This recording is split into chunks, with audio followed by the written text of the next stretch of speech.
So good evening guys. To you. So please type in the chat box. Yeah, good evening Sai Kumar and Divya. So please type in the chat box. Can you see the screen clearly? Good evening Josna. So can you all hear me and can you see the screen clearly?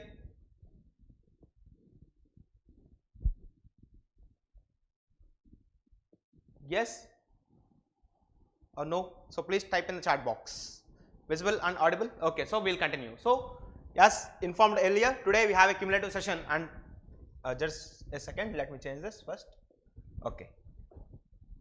So today we have a cumulative session and in today's class we will be quickly revising the concepts that we learned right from the first lecture of this course to till yesterday's class. Okay. So basically we will be visiting all the topics that we covered and we will try to have a quick review of all these things. So if you quickly recall, if you have your notes in front of you, you can just open the first page and you can recall along the things.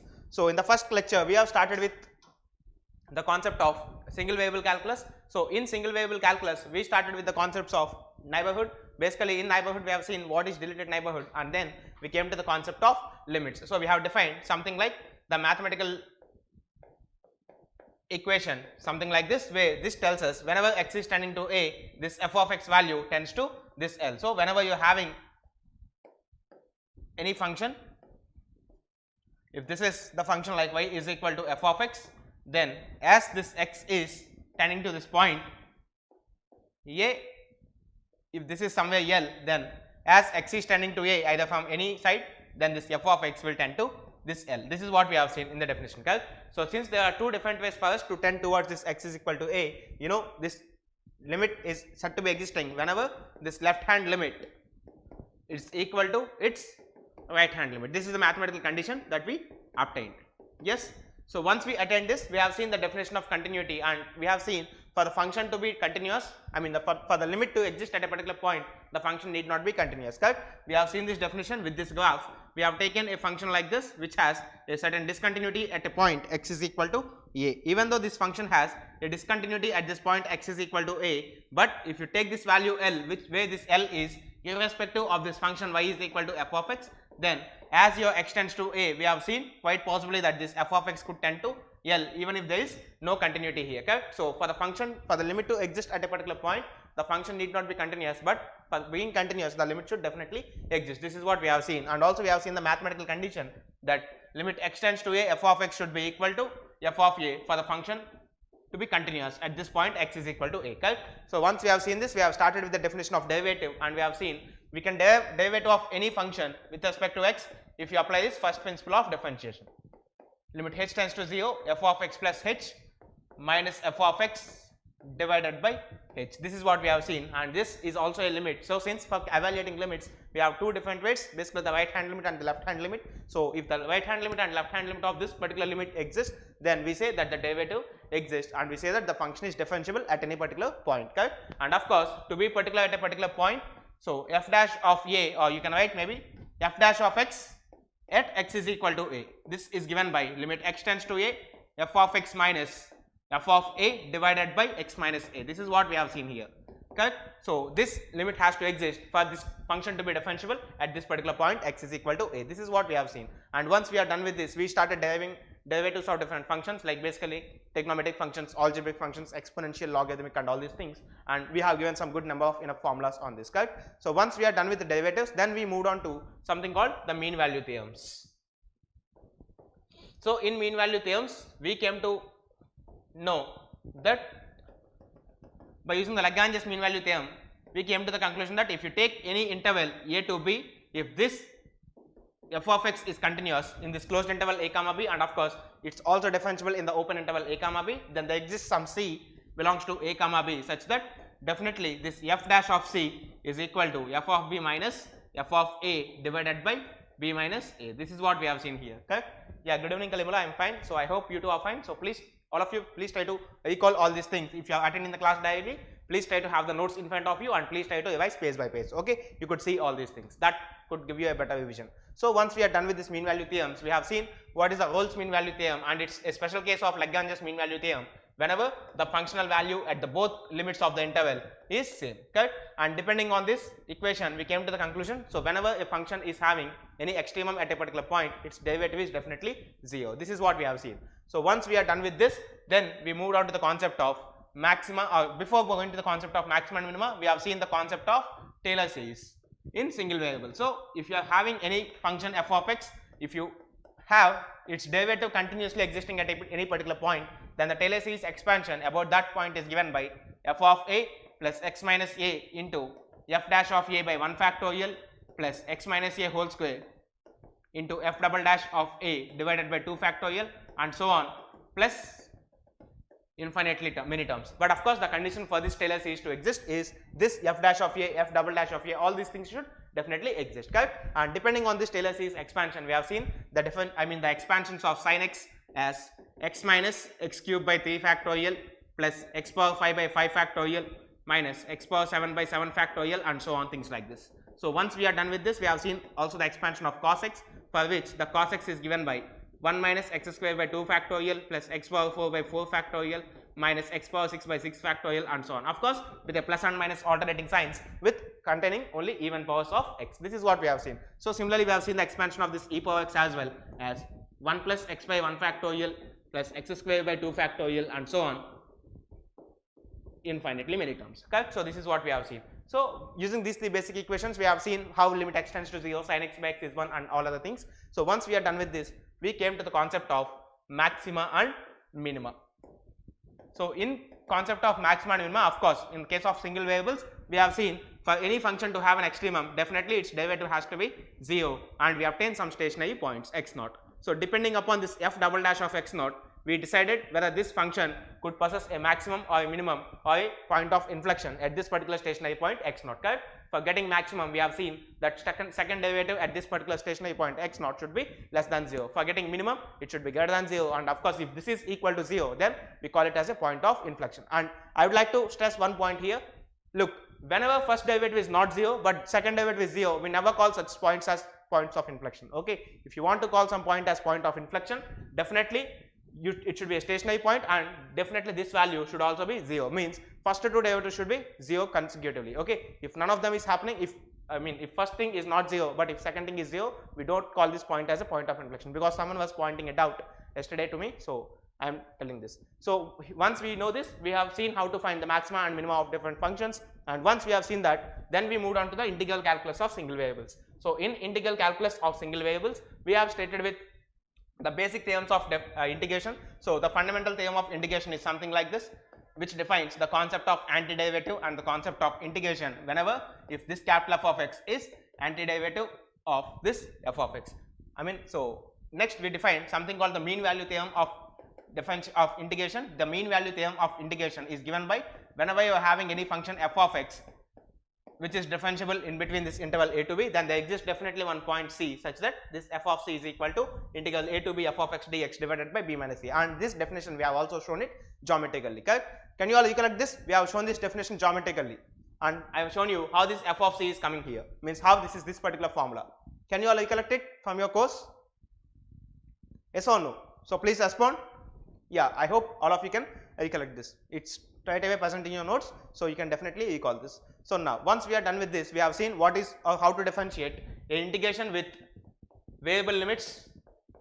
If you have some function here f of x dx, and if you are having variable limits, then we have seen how to differentiate this d by dx of this thing is nothing but f of v of x into v dash of x minus f of u of x into u dash of x. This is what we have seen here, correct? And this we have stated this as Newton-Leibniz rule. So we know how to differentiate the functions or the integrals involving this variable limits. So once we are done with this, then we move on to the concepts of definite integration and indefinite integration. Then in indefinite integration we have seen how to integrate the things basically, and in definite integration we have seen certain properties of definite integrals, out of which we frequently use one property, which is integral minus a to a f of x dx is equal to 2 times of integral 0 to a f of x dx if f of x is even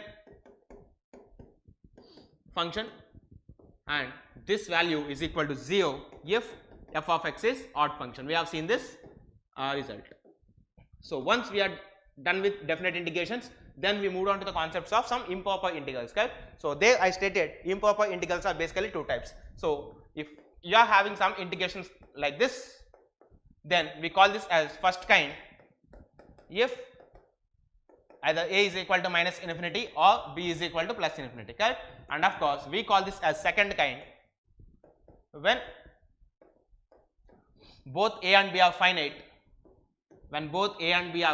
but of course your f of x tends to infinite for some x belongs to a comma b. So somewhere in this interval, definitely this integral may go to, this functional value may go to infinity. So we classified that integrals as second kind of improper integrals. So once we are done with this, we have seen two very important functions, the beta function and the gamma function. So initially if you talk about gamma function, this is something like integral 0 to infinity e power minus x into x power n minus 1 dx, and this is given by the n minus 1 factorial. And here we have stated few properties like gamma of 1 by 2 is equal to square root of pi, gamma of minus 1 by 2 is equal to minus 2 root pi and all, and we have defined some properties of this gamma function, correct? Similarly for the beta function, we have defined something like integral 0 to 1 x power m minus 1 into 1 minus x whole power n minus 1 dx. This is given by gamma m into gamma n divided by gamma of m plus n, and we have seen different properties of this gamma function that beta function, that beta of m comma n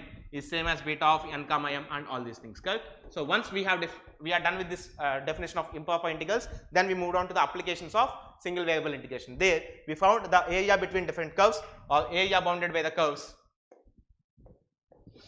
Area bounded by curves, this is what we have seen, and after that we have seen length of some random curve, length of an irregular curve, or any in general which is not feasible to measure using a scale and other geometrical things. So the length of a curve is given by ds is equal to, if you are measuring or if you write total length, this length is given by the formula integral a to b square root of 1 plus dy by dx whole square dx, correct? We have applied the Pythagoras theorem for the little element and then we started integrating this. Thereafter we have seen the formulas for finding surface area of solids, volume of solids and all these things, correct? So once we are done with all these things, we finished our first module or the first chapter of this course, single variable calculus. Then we moved on to the multivariable calculus, and again in multivariable calculus we have seen some two-dimensional limits, some limits like this, basically xy divided by x square plus y square, limits of all these forms, and we have seen what is the condition for continuity in this multivariable calculus. Then we came to know how to evaluate this partial derivatives of this function. Whenever you are having some independent variables, then we came to know how to calculate this dou f by dou x, dou f by dou y and all these things, and we have seen something called the Euler's theorem depending upon the degree of homogeneity of the function, correct? Can you all recollect what is Euler's theorem? Yes or no? In your notebook, if f is a homogeneous function of degree n, then x into dou f by dou x plus y into dou f by dou y plus z into dou f by dou z is nothing but n times of this f. Can you all recollect these things from your notes? Yes. So once we are done with this Euler's theorem, then we have stepped into the concepts of maxima and minima in two variables or multivariables. Basically we dealt with two variables, so maxima and minima of two variables. So in this concept of maxima and minima of two variables, we have seen how to find the maximum and minimum of two-dimensional or two variable functions. So basically we again calculate p and equate it to 0 and also q to 0, where p is the function's partial differentiation with respect to x and q is the function's partial derivative with respect to y. Then depending on the condition rt minus s square at a particular stationary point, we came to the conclusion whether this function has a maximum at a particular stationary point or a minimum or a saddle point, correct? So once we are done with this, then we move on to the concept of constraint maxima and minima. Constraint maxima and minima, and of course this is also known with the name Lagrange's multipliers. Lagrange's multipliers, correct? So there it's very well known to you, if capital F of x y z is the function and if phi of x y z minus c is the relation that's governing the equations, then we form a function where this is plus lambda into the constraint equation. So depending upon the situations that we are aware, we do the partial differentiation of this function with respect to x and equate it to 0, similarly with respect to y and equate it to 0, and also with respect to z and again equate it to 0. So now we will be getting the stationary points, the relation between the point. So if you substitute the relation in this phi, you will be getting the values for this x, y, z at which this function is possessing a maximum or a minimum. So once you are done with this, you can easily identify what is the maximum value or minimum value of a function, correct? So once we are done with this, we then moved on to the concept of multiple integrals. multiple integrals, correct? So in case of this multiple integrals, we have seen how to evaluate some double integrals and table integrals and all these things.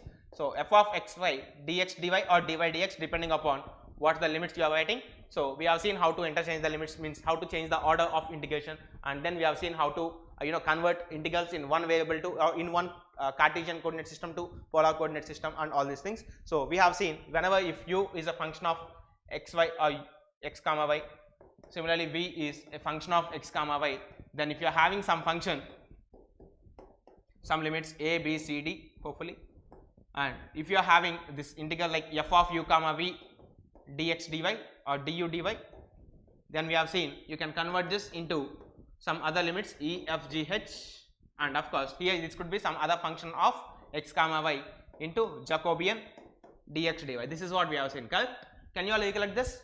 We have seen how to convert these integrals from one system to another system, basically from Cartesian to polar, polar to spherical, and Cartesian to spherical and all these things. So you could easily identify what is this Jacobian value, correct? Can you all recollect this? In multiple integrals we have taken this, if you can recollect.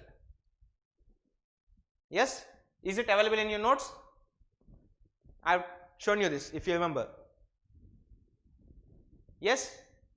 So if you can find this in your notes, that's most happiest to see. So now once we are done with this concept of multiple integrals, then we made a conclusion for this calculus of both single variable and multivariable. Then we moved on to the differential equations, where our main focus is to form differential equations and to solve the differential equation. So we spent some less time on this forming a differential equation because questions are very less in GATE and all other exams as well. So in solving the differential equations we have put some more time, and we have classified this solving into two types, which is the first order differential equations and the higher order differential equations. So in first order differential equations we have seen different techniques to solve this first order differential equations, basically the variable separable form, or the homogeneous equations, inhomogeneous equations, how to convert the inhomogeneous equations to homogeneous equations. We have seen all these things. So once we are done with this, then we came to something called linear equations, in this where we have seen the Leibniz linear equation again, and how to convert some non-linear equations into linear equations, correct? So once we are done with that, then we came to the solutions of this higher order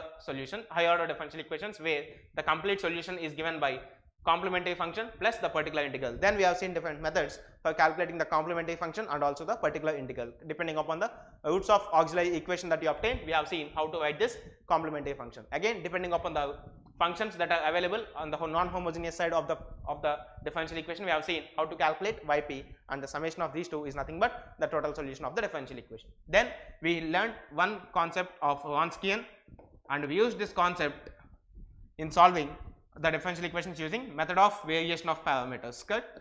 In method of variation of parameters we have used this method of variation of parameters, we have used this conditions, and then we solved some differential equations. And then once we are done with this, then we moved on to the Euler-Cauchy equation, where of course this is also a linear but of higher order linear equation with variable coefficient. So we have seen how the methods to solve this Euler-Cauchy equation, and then we moved on to the chapter of vector calculus, correct? So in vector calculus we have seen what are the basics of vectors, like basic vector addition, vector subtraction, or multiplication of two vectors, basically the dot product and the cross product. And then we moved on to the other concepts like differentiation of these vector point functions and scalar point functions as well. So we have seen the concepts of basics. First of all, we have covered basics, and then we moved on to the concept of vector point functions. So in the vector point functions we have seen this, whenever this r bar is of constant magnitude, this r bar dot dr bar by dt is equal to 0, and whenever this r bar has fixed direction, then dr bar by dt cross this is equal to 0 bar. We have seen these two results, and we have seen what is this vector point functions, what are scalar point functions. Then we stepped into the differentiation of this vector point functions, correct? We have seen the definitions of divergence, curl, gradient, and also the physical meanings of them. So if we dealt with this divergence, curl, and gradient, then we came to something called the concept of directional derivative, correct? In this concept of directional derivative, we have seen whenever there is a scalar point function phi of xyz is equal to constant, then if you want the normal of this curve at any particular point P somewhere here, if you want the outward normal at this point P, then this outward normal is given by this gradient of this phi, which is del 5, correct. So of course at the point P, so if this value is calculated or if this vector is calculated at this point P, then this vector is nothing but the outward normal to this point, to this point on the surface phi of xyz is equal to constant. Similarly, we have also seen if two surfaces are intersecting then at a particular point P, then what would be the angle between the two surfaces at the point of intersection. We have seen this with a big formula, cos theta is equal to, if this surface is given by phi 1, if this surface is given by phi 2, then we have seen del phi 1 at point P, we have seen del phi 1 at point P dot del phi 2 at point P divided by magnitude of this del phi 1 at point P into del phi 2 at point P. This is what we have seen, correct. So if you are done with this, then we moved on to the concept of vector integration. So in vector integration, we have seen the line integrals, basically the line integrals which are evaluated along a particular path, and of course we have seen the closed line integrals which are evaluated in anti-clock sense. So once we are done with this, we have started using Green's theorem to which connects the closed line integrals to the surface integrals, correct. So we have seen use of Green's theorem here in this case, and of course once Green's theorem is known to us, we could easily calculate the surface integrals. So in this surface integrals, we integrated some vector point functions again over the surface S, f bar dot ds bar, where this ds bar can be written as surface integral over the S f bar dot n cap ds. This is what we have seen, and this ds can be replaced with dx dy divided by modulus of n cap dot some other vector which is in perpendicular direction to this xy coordinates or yz coordinates in which you are projecting onto. So once you are done with this, we have stated something like volume integrals. So in volume integrals, again we try to integrate certain vector point functions, some scalar point functions here, of course f and dv. So once this volume integrals are calculated, then we came to know of this Gauss divergence theorem which could convert this closed surface integrals to volume integrals, correct. So we have seen this, and of course at the end we have also seen the curl function which is the Stokes theorem. This Stokes theorem also converts the closed line integrals to surface integrals. So we have seen these three kind of integrals, basically the line, surface and volume integrals, and we have seen different theorems that could convert integrals in one form to another form, basically from closed line integral to surface integrals. Again this Stokes theorem also converts closed line integrals to surface integrals, but of course in this case we have one very important this thing. Whenever in Green's theorem we have a limitation for two variables, but of course in the Stokes theorem we don't have a limitation till three variables. And of course I told you, whenever this f bar is a vector point function which is irrotational, means if curl of this f bar is 0, then definitely this f bar can be represented as gradient of some scalar point function. This is what I told you, and in this case definitely this line integral is independent of the path, if you could remember, correct. So whenever some path is not given in previous gate questions, we have first checked the condition for irrotationality of this vector point function, and once we found this function is irrotational, then we have evaluated this integral without taking the help of any path, correct. So can you all recollect all these things? So these are first three chapters that we finished in this course. Yes, can you all recollect all these things from the first three lectures or the first three chapters of this course, all of you? Yes, can you all recollect? Because this is a cumulative and revision is really important for gate. I want you to get very familiar with all these things that we are learning so far. Okay, so if that's clear, then we came to the concept of complex calculus. So in complex calculus, again we have seen something like the basics first of all of complex numbers. So basically like addition of two complex numbers, subtraction of two complex numbers, multiplication, division. Then we have seen different properties of modulus of complex number and different cube roots of unity and all. And if 1 omega square are the cube roots of unity, then we have seen the summation of these cube roots is 0 and also product of these cube roots is 1. We have seen this. We have seen something called the De Moivre's theorem, and De Moivre's theorem is the place from where we attain these values of 1 omega and omega square. And of course omega is nothing but minus 1 by 2 plus I times of root 3 by 2, and omega square is minus 1 by 2 minus I root 3 by 2. This is what we have seen. And of course if you try to plot all these three complex numbers on a argand plane, we could have attained a equilateral triangle. This is what we have seen, correct. So once we are done with this, we came to the concept of analytic functions. What are analytic functions? So if you try to talk about the analyticity of a particular function f of z about this point z or z naught, then according to this analyticity along at this point at every other point in the neighborhood, means at every other point in this neighborhood of z0 this function should be differentiable, correct? So since checking the differentiability is difficult for us at every point, we have defined some mathematical conditions which are called the Cauchy-Riemann equations. So these Cauchy-Riemann equations are given in this form. If f of z is any function which is having some real part plus I into the imaginary part, then this Cauchy-Riemann equations give something like dou u by dou x is equal to dou v by dou y and dou u by dou y is equal to minus dou v by dou x, correct? This is what we have seen. And of course, I told you very clearly, if function is analytic, then definitely these equations have to be satisfied. But if these equations are to be satisfied, it need not be necessary the function is analytic. We have seen that, correct? We have taken the example of f of z is equal to square root of mod xy, and we checked even though these conditions dou u by dou x is equal to dou v by dou y and all are getting satisfied, but still this function is not analytic whenever you take y is equal to mx, because at limit origin this function doesn't get this limit doesn't get equated, correct? So we have seen basically these are the Cauchy-Riemann equations, and depending on this we have solved a lot of questions. So once we are done with this, then we moved on to the concepts of this complex integration. So in the concept of this complex integration,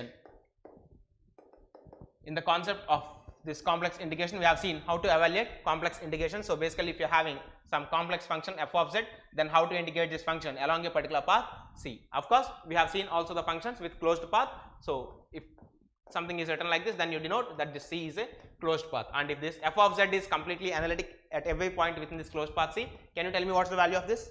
If f of z is completely analytic within this closed path C at every point in this closed path C, can you tell me what could be this value? Cyclic integral over C f of z dz 0, correct? This is, and this theorem is called, what's the name of this theorem? What is the name of this theorem? Anyone? The name is Cauchy's integral theorem, correct? So we have seen this theorem also. Now once we are done with this, we have seen something called the Cauchy's integral formula. So whenever you are having only z0 as the stationary or the singular point, then this integral phi of z divided by z minus z0 whole power n plus 1 dz, this integral is given by 2 pi I times of nth derivative of this z at z0 divided by n factorial. This is what we have seen, and of course we have seen how this formula is attained by using the Cauchy's residue theorem as well, correct? So in Cauchy's integral formula, this Cauchy's integral formula is deduced from Cauchy's residue theorem. So once we are done with this, we have seen what is the, first of all let us write this. First of all, from Cauchy's residue theorem also we have, okay, you may feel this is Cauchy's residue theorem, but this is actually the Cauchy's integral formula, but we derived this from Cauchy's residue theorem, okay. This is Cauchy's integral formula. So once you know this Cauchy's integral formula, we have solved many questions based on this complex calculus, and then once we are done with that, we have seen the definitions of singular points and types of singularity. Singular points and types of singularity, this is what we have seen. So basically depending upon the nature of singularity, we divided the singular points into three types. And what are they? Essential singular points, isolated singular points, and pole of order m. So we came to know how to calculate the residues of all these poles. I mean the residue of an essential singularity, or the residue of a immovable singularity, or the residue of a pole of order m. We have seen all these things. So once we are done with all these things, then we came to the Cauchy's residue theorem finally. So in the Cauchy's residue theorem, we have seen if there are some finite number of points within a closed path C such that this function is not analytic at those points, then this is nothing but 2 pi I into summation of the residue of this f of z at those stationary points at z is equal to zi, for example, okay. So if z1, z2, z3 and so on zn are stationary point or singular points for this function f of z within this closed path C, then definitely this integral is given by this expression 2 pi I into sigma I is equal to 1 to n residue of f of z at z is equal to zi. This is what we have seen. And of course if you are having a pole of order m, then the residue of f of z at z is equal to z0. Whenever z is equal to z0 is a pole of order m, then you know the formula for residue is nothing but 1 by m minus 1 factorial into limit z tends to z0, the m minus 1th derivative of z minus z0 whole power m into f of z. This is the formula that we obtained, and of course this is the formula that we are using to calculate the residue of this f of z at z is equal to z0 whenever z0 is a pole of order m. Can you all recollect all these things? And at this point we stopped discussing something on this complex calculus, and then we moved on to the concepts of linear algebra. But till that point, can you all recollect all these things? Yes or no? So please respond. Are you all clear with the first 4 topics? Single variable calculus, multivariable calculus, differential equations, and basically this complex calculus. So once we are done with this, we started something like linear algebra. So in linear algebra, we started with the definitions of types of we started with the definition of matrix, and then types of matrices, and then we moved on to the concepts of transpose of a matrix. Then we have seen what is symmetric, skew symmetric depending upon the conditions, and we have seen 3 different types of matrices like idempotent matrix, involutive matrix, and nilpotent matrix. So once we are done with all these things, then we moved on to the concept of adjoint of a matrix, and then we defined what is a determinant, correct? So then we have seen properties of determinants basically, and then in the properties of determinants and all, we have seen a few good points, that like for example the determinant of a triangular matrix is nothing but product of the principal diagonal elements and all these things. So once we are done with all these things, then we move to the concepts of rank of a matrix, correct? So we have defined what is the rank of a matrix, and we defined something called the row echelon form for finding the easiest method to find a rank of a matrix, correct? So we are done with this, and once we are done with the rank, then we have seen what is system of equations and how to identify whether a given system has a unique solution or infinitely many solutions or no solution. We have seen all these things. So once we are done with all those things, then we moved on to the concepts of eigenvalues and eigenvectors. And of course, for this concept of eigenvalues and eigenvectors, we have defined something like Ax is equal to lambda x, where this lambda is the eigenvalue of this matrix and this x on both sides is the corresponding eigenvector for this lambda, and we have also stated this x should be a non-zero vector. And then we have discussed the concepts of linearly dependent and linearly independent vectors, and we have seen what are the conditions or what are the maximum number of linearly independent eigenvectors for a given matrix and all. And once we are done with that, we finished the concepts of linear algebra. Then in the last week we started with the concepts of probability and statistics.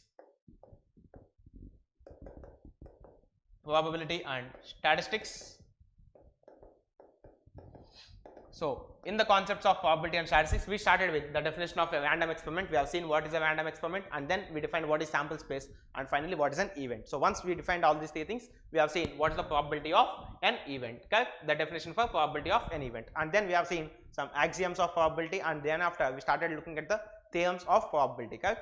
In theorems of probability, we have seen the addition theorem of probability, where this P of A union B is given by P of A plus P of B minus P of A intersection B. This is where we ended up with. And of course, in the multiplication theorem of probability, after defining what is conditional probability, we came to the conclusion that P of A by B into P of B is same as P of B by A into P of A. This is the multiplication theorem of probability. That's what we have seen. And of course, whenever a particular event has multiple chances to happen or multiple possibilities to happen, then we have seen the theorem of total probability as sigma I is equal to 1 to n P of EI into P of A by EI. This is what we have seen here. And of course, this theorem of total probability is also used in the concept of Bayes theorem, and we have seen what is Bayes theorem. So in last 2 classes, we started discussing something on the statistics, and we have seen we quickly recalled all these basics of statistics, like how to find the measures of central tendency, basically the mean, median, mode, standard deviation, variance, and all these parameters. And in yesterday's class, before this lecture, we talked something on these random variables. Basically, we have seen these random variables are 2 types: discrete and continuous random variables. And then depending on discrete or continuous, we have seen different formulas for finding the mean of this random variable, median, median in case of this continuous random variable, mode of this continuous random variable, then sigma, standard deviation, and variance of this random variables. And we stopped at that point in this course. So today we will solve questions related to all these topics. Is that clear to all of you as of now? Yes? So please respond. Can you all recollect all these things right from the first lecture of this course to till yesterday's point? If you are done with this, we will start solving some problems on all these concepts, and we will quickly apply our concepts. Okay, fine. Is that clear? So shall I go for the questions? Okay, we will go for the questions. So please try to solve this question. So please try to solve this question, all of you. So please try to solve this. If limit x tends to 0, a into e power x minus b divided by x is equal to 2, then find the values of a and b. So please try to solve this because we have finished all the previous gate questions on limits. So I need to put some new questions again. Okay, and please don't mind if some question is getting repeated because I tried to eliminate at the best of my knowledge, but I don't remember few questions whether I could have solved in the class or no. Okay, so please try to do this. So please try to solve this question. A into e power x minus b divided by x when x is tending to 0 is 2. Then what are the values of a and b?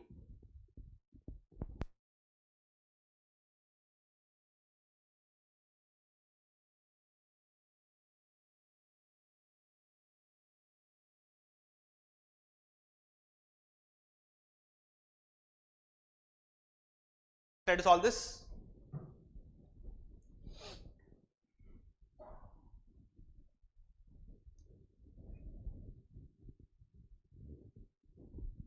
Limit x tends to 0, a into e power x minus b divided by x is equal to 2.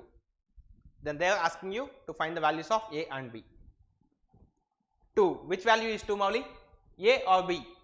2 comma 2, both are 2's. Okay, good. Yeah, both are 2's. Yes, 2 is the correct answer. A equal to 2 and b is also equal to 2 because look, if this limit x tends to 0, a into e power x minus b divided by x is equal to 2, then if you substitute x is equal to 0, then undoubtedly this denominator is 0. So, but you are having the limit as some finite value. This could happen only if this is also 0 and if you are getting 0 by 0 form and if you are trying to do it some L'Hospital or some other things, correct? So, if you are done with this, then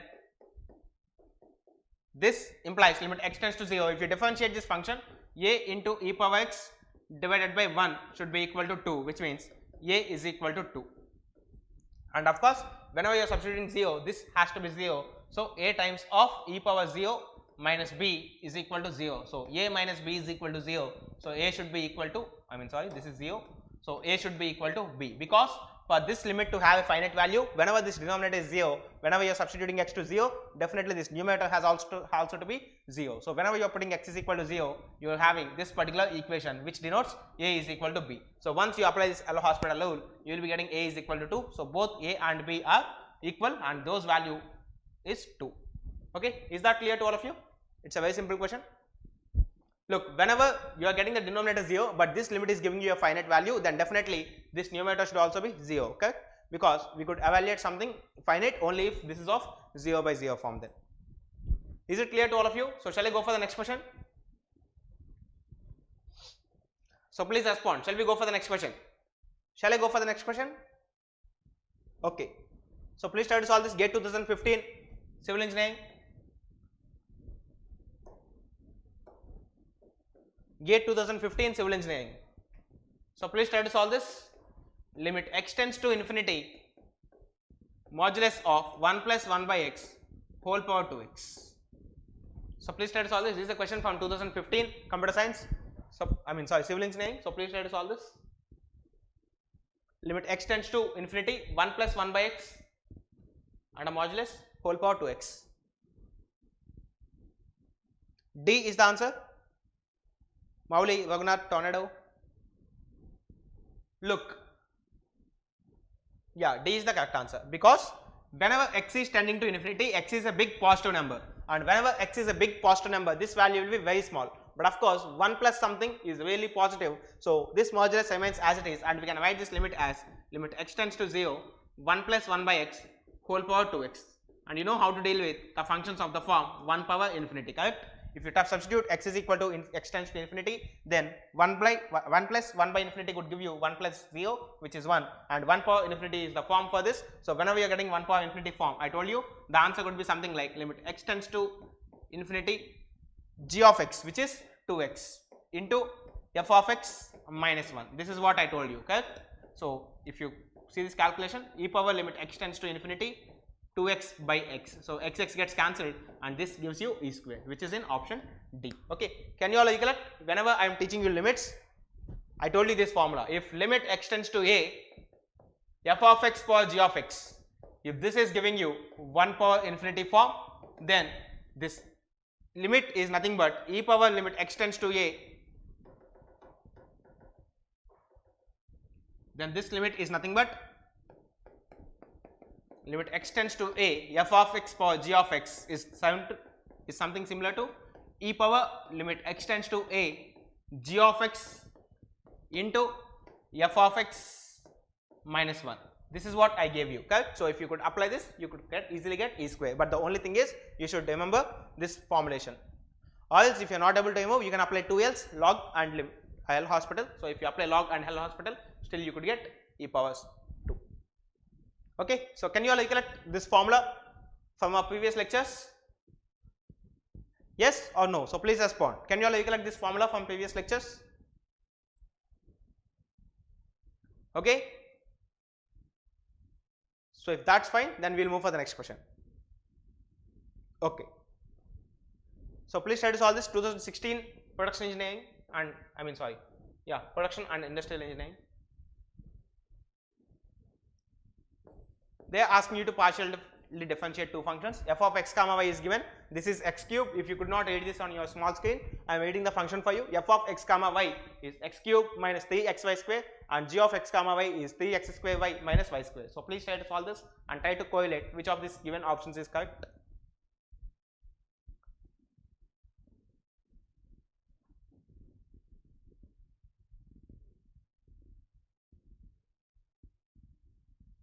For the two functions, f of x comma y is equal to x cube minus 3xy square and g of x comma y is equal to 3x square y minus y square. Those are the two functions that's given.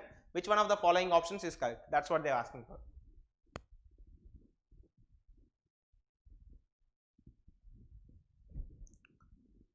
C Maunika, C Raghunath. Okay, what about others? Please try to solve. This is not a tough question, correct? It's a bit easy, so you can solve it easily. Look, first of all, if f is given as x cube minus 3xy square, then what is dou f by dou x?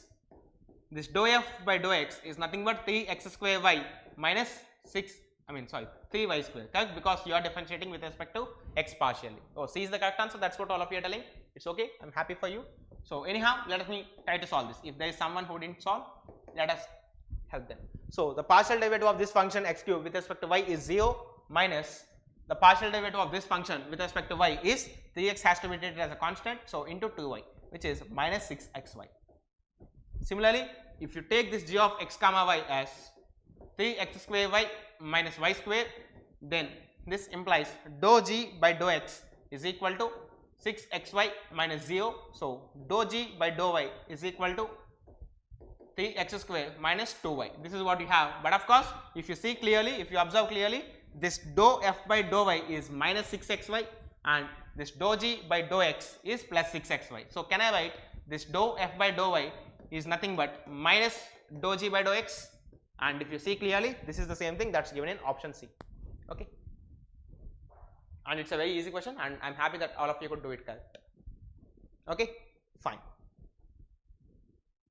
So I'm going for the next question. Okay. So please try to solve this. The Taylor series expansion of this function 3 times of sin x plus 2 times of cos x. GATE 2014.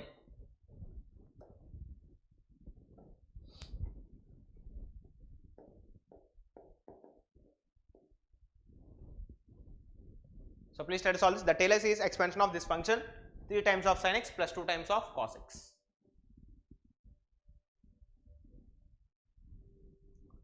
And I would like to suggest one thing. Please try to minimize the learning in your regional languages, okay? Because if you get a really good admission into IITs or some other places, they won't teach you in your regional language. They could follow only English, because they could be students from international other countries as well abroad, so they would like to teach only in English. Okay, so please try to avoid at least try to minimize the learning in your regional languages. Okay, because in IIT no professor teaches in his or her regional language, they'll just follow everything in English. Okay.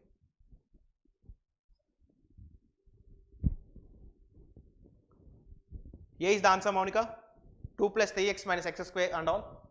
Anyhow, let me calculate. So you know the expansion or the Taylor series expansion of sin x is 3 times of x minus x cube by 3 factorial plus x power 5 by 5 factorial and so on,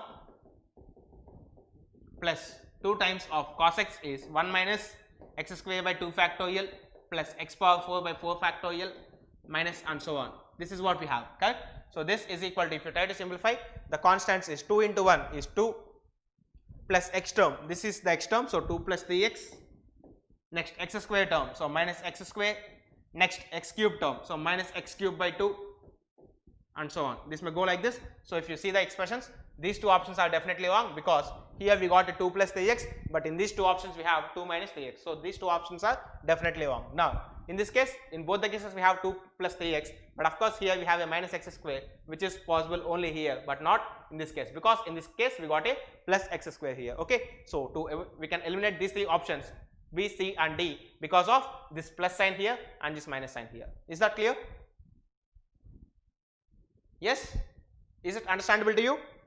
It's a very simple thing, because if you know the Taylor series expansions of sin x and cos x, as we have also revised in today's class, so if you could understand this, just it take you a minute to answer, hardly. Okay, yeah, A is the correct answer. Good. So shall I go for the next question? All of you. So please try to respond. Okay, or if you are having any difficulty with any of the questions, you can always ask me.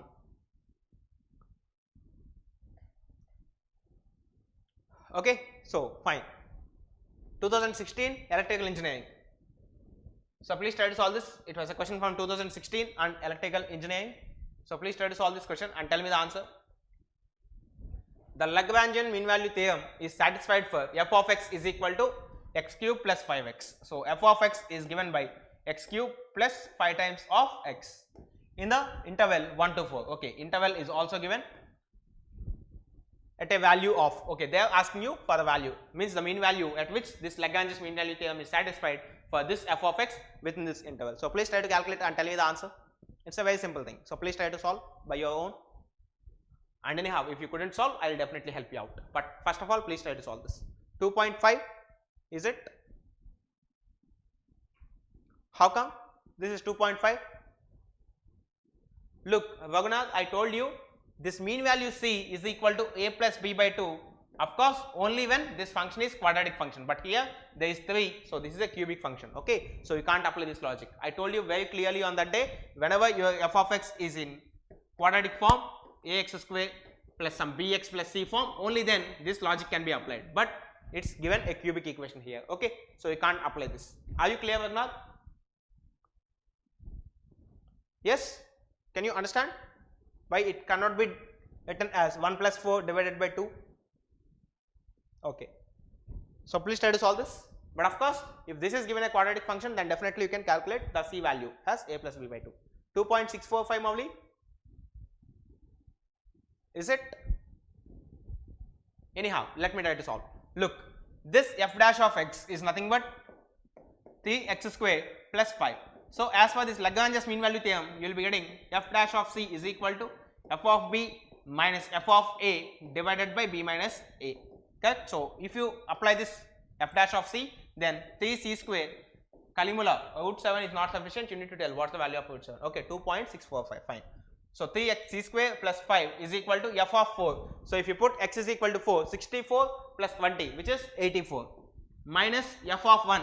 So f of 1 is nothing but 8 divided by, sorry, f of 1 is 6, so minus 6 divided by 4 minus 1. This is equal to 84 minus 6 is nothing but 78 divided by 3, and 78 divided by 3 is nothing but 26. So 3c square is equal to 21.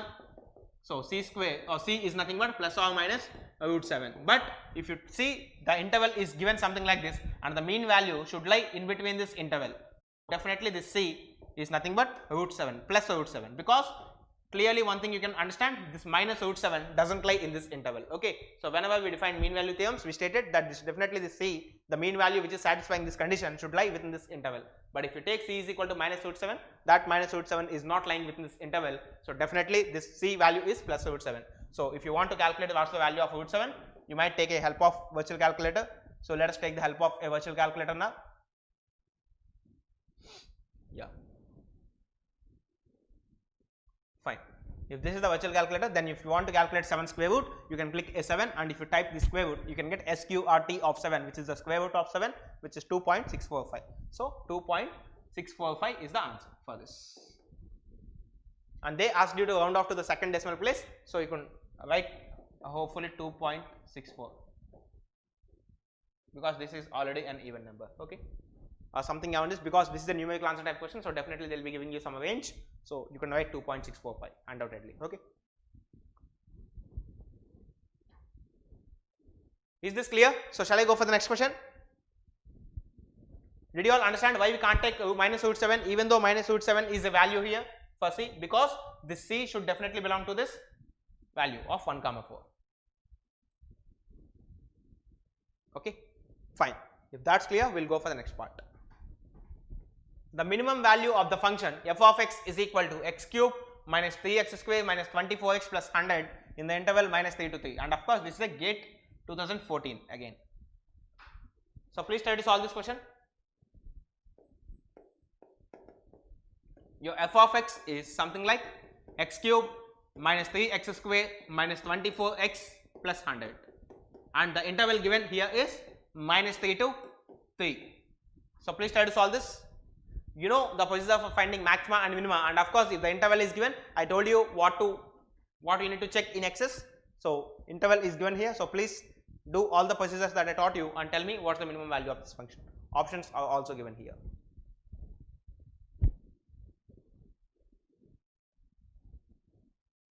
So please try to solve this. You know what is your f of x. If you want, I can help you with this f dash of x. 3x square minus 6x minus 24. So if you equate this to 0, you will be getting 2 stationary points. So please try to solve this. Try to find what are the stationary points and then thereafter answer this question.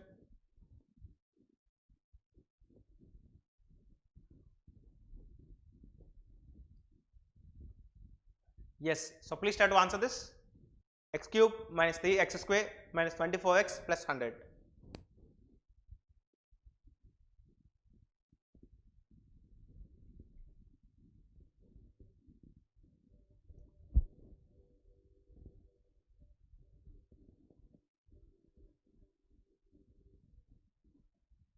Any answers from your side? I am looking for the comments. So any answers from your side? So please try to solve a given function and you got the interval. Option A 20, option B 32. Okay, Jitendra, you are telling it's 20, Mauli, you are telling it's 32. Then what's the correct answer out of these two? Or is there any other correct answer, B or C? Fine, let me help you. Look, I'll ask you something, please try to respond. If I am talking about the minimum value of this function, then please try to help me out. If you are talking about the minimum value of the function, what should be your second derivative at the stationary point? If you are talking something about B is the answer, 28. Kalimula, you are telling it's B. Okay, Raghunath and Mauli, you are telling it's 32. And Jitendra, you are telling it's 20. Okay, we'll see. First of all, tell me, answer the questions I ask you. If you are talking something about minimum, your second derivative has to be definitely greater than 0, positive, correct? So if this has to be positive, let us see what's happening. If you equate this function to 0, then definitely x square minus 2x minus 8 is equal to 0, which means the x value is nothing but minus 2 and 4.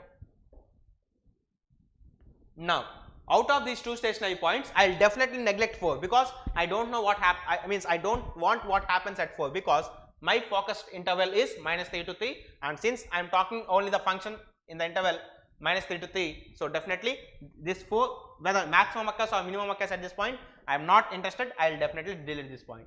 Okay, did you all understand? Even though I am getting x is equal to 4 as a stationary point, why I am deleting this? Because in the question it was clearly mentioned they want something about this function in the interval minus 3 to 3, and of course this plus 4 doesn't involve in this interval, so we are neglecting the stationary point. Is that clear? We are eliminating this stationary point. Can you all understand why we are eliminating this stationary point? Yes or no? Yes. So once if you know why we are eliminating this stationary point x is equal to 4, now the only stationary point available with us is x is equal to minus 2. Now at x is equal to minus 2, if you calculate this second derivative, look, what's the value of second derivative? This is the value of first derivative. So second derivative could be 6x minus 6 at x is equal to minus 2, and undoubtedly this is less than 0. because when you substitute x is equal to minus 2, then minus 12 minus 6 is minus 18 and minus 18 is always less than 0. Now at the second stage, at the stationary point, your second derivative is negative. At the stationary point, your second derivative is negative. So as per the given rule, what it should occur at x is equal to minus 2? Maximum or minimum? All of you, please respond. If your second derivative is less than 0 at this stationary point, then tell me, we will be talking about maximum or minimum here. In this case, you will be talking about maximum, but here in the question they are asking for minimum. If this is the concept you know till this point, then you got stuck at this point in your exam, okay? Because if this is the only point given, then you will be thinking about the maximum at this value, but in the question they are asking about minimum value, so you will be in confusion, okay? So now I told you very clearly the concept of global maxima and local maxima as well. Also I defined you the concepts of global minima and local minima, correct? Can you all recollect that? So once if you are getting a stationary point, and if you are getting this minus 3 and 3, means if you are having the lower interval, lower limit of the interval and upper limit of the interval, I told you to calculate f of minus 2, f of this lower limit and also f of this upper limit. Now out of these three values, whichever is minimum, that is the answer for this question. Can you all remember this? During the concept of local minima, I defined at the stationary point, along with the stationary point, you need to calculate the functional values at the lower interval and the upper interval of the, lower limit and upper limit of the intervals. And out of these three things, whichever is minimum, that could be the minimum value of this function in this interval. So I defined you the concepts of this local minima as well. So please try to work out and tell me what could be the minimum value. Try to calculate what is f of minus 2, f of minus 3 and f of plus 3, and please tell me which could be the maximum value. Which could be the minimum value. Because in exam, definitely if you don't know this concept, then definitely if you know only till this point, then you will be in confusion that you are getting less than 0, but in the question they are asking for minimum value, okay? So please try to learn these concepts of local maxima and local minima as well, which I have already covered in this course and also in the comprehensive course, okay? B is the correct answer, Divya, 28. Anyhow, if you try to calculate f of minus 2, now if you put minus 2 here, this is minus 8, minus 12, plus 48, plus 100. So 140 minus 12 is something around 122. Sorry, 140 is what we have, 140 minus 12, so 128. F of minus 3. F of minus 3 is minus 3 whole cube is minus 27, again minus 27, plus 72, plus 100. So 172 minus 54. At minus 3, 118, okay. At minus 3, 118, at minus 2, 128, at 3, 28. Okay, let me check anyhow. So this is 172 minus 54. This is 8 and 118, yes, this value is 118. So let us calculate what is this value at f of 3. Means f of 3 value, means this functional value at x is equal to 3. If you are calculating this value at x is equal to 3, 3 cube minus 3 cube gets cancelled, and minus 72 plus 100. This is what you will be getting, and the answer is 28. So out of these three values, 28 is the minimum value. So the minimum value of this function in this interval is 28. Okay, this is something that we have already discussed when teaching the concepts of maxima and minima and the concept of local minima, correct? If you don't know these concepts of global minima and local minima, and of course if you know the only concept like differentiating equality to 0, stationary points and all, then you will be in trap for this question, okay? So this is what it should not happen for you in exams. So I taught you this concept well advanced, okay? So now I hope many of you can do this question correctly, whoever is on live. Clear? Yes?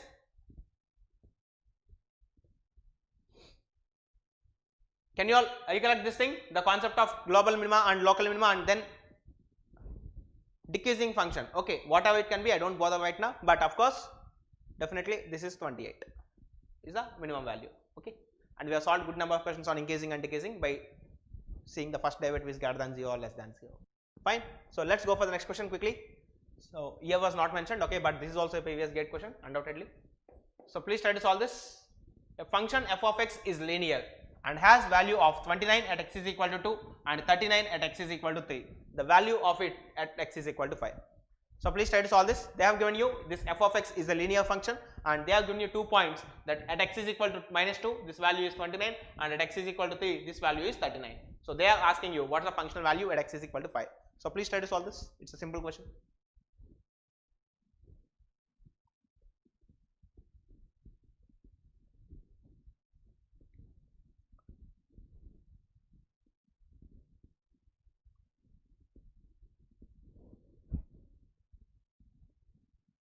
So please try to work out and tell me the answer for this. Function is linear. Okay. So what is meant by a linear function? Can I write this f of x can be written as in the form ax plus b, because this is the generalized expression for linearity of a function, correct? B and c. Okay. Let's see what could be the correct answer. But anyhow, can you okay, C, you are feeling it C, anyhow, fine. Let us check. Can I write this f of x as ax plus b, because it's given this f of x is linear function, correct? And in linear case, it's not mandatory that always your function passes through origin. So if you write only this expression, then definitely this need not be the case all the time. Okay. Did you all understand why did I write a plus b here? Yes. So if this is plus b, then let's try to calculate. It's given f of x is equal to 29 at x is equal to minus 2. So in place of x, we'll be putting minus 2. And also at x is equal to 3, your value is 39. So 39 is equal to a times of 3 plus b. So if you simplify these two equations, if you subtract them, this bb gets cancelled and minus 10 is equal to minus 5b. So which means b value is equal to 2. So if b is equal to 2, you can substitute in any one of these equations, you will get a value, and a value could be something like 29 is equal to minus 2a plus 2. So this plus 2 cancel this. So minus 2a is equal to b is equal to plus 2, correct? 29 is equal to a times of minus 2 plus b, and of course 39 is equal to a times of 3 plus b. So if you simplify the things, 29 minus 39 is minus 10, minus 2a minus 3a is minus 5a, this is a, yes, minus 5 a, and b gets cancelled. So a is equal to 2, correct? B is not 2, a is equal to 2. If a is equal to 2, this is what if you substitute, then a is equal to 2 is something like b should give you 33, correct? Because 29 plus 4 is 33. Yeah, a is 2 and b is 33. So if a is 2 and b is 33, then your f of x is something like 2x plus 33. This is the function. Now this f of 5 is nothing but 2 times of 5 plus 33, which is 10 plus 33, which is 43. So this f of x value at x is equal to 5 is 43, and that's what it's given in option C here. Okay. It's a simple question, but of course it's a previous gate question as well. Fine.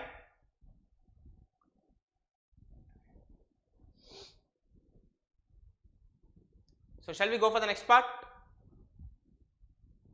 Of course, this is a very simple question to answer. Okay, so shall we go for the next question? Is that clear to all of you? Okay, 2003 civil engineering, a bit old question, but of course still a worthy question. So please try to solve this. A is given, it's a 4 by 3, I mean 3 by 4 matrix. So 4, 2, 1, 3, 6, 3, 4, 7, 2, 1, 0, 1. So please try to solve this and tell me what could be the answer.